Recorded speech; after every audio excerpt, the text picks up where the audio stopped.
In the comment function, we have three main options: regular comments, keyword-based comments, comment replace first. Let's look at regular comments. The general settings stay the same as before. I usually keep the delay between actions at 30 to 40 seconds. For content settings, I normally use pre-made comment templates that I prepared beforehand. You can also use the AI content generator. If you don't have much time, just click select content and choose the content you want later.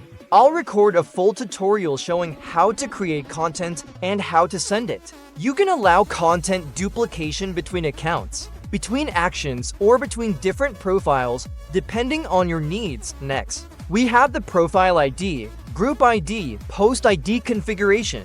You can also load a whole list of groups or reels. For profile comments, simply paste the profile ID. If you enter multiple IDs, make sure to adjust the number of IDs in the settings here. Usually, letting each account comment once per profile is enough. You can also enable avoid commenting on duplicate IDs. Comment on the latest post of that ID.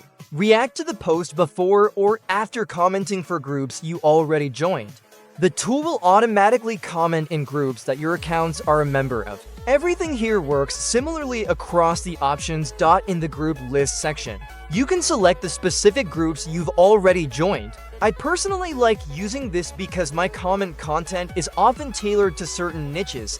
For example, when I want to target sports groups, I simply choose those groups and use relevant comment templates. Keyword-based comments. These feature automatically searches for posts containing the keywords you set and comments on them. For example, if your keyword is sports shoes, the tool will search for posts in groups that contain this keyword and comment for you.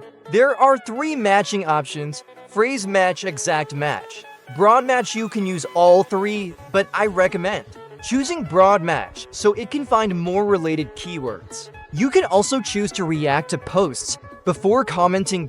Comment replace. In this section, you can reply to comments in groups you've joined. Specific group IDs, specific post IDs. You can still use keyword-based triggers to automate your replies. Alright, that's quite a lot already. So now I'll run the tool to show you how it works. It won't pop up a Chrome tab because that would be inconvenient, but I'll check the results and show them to you.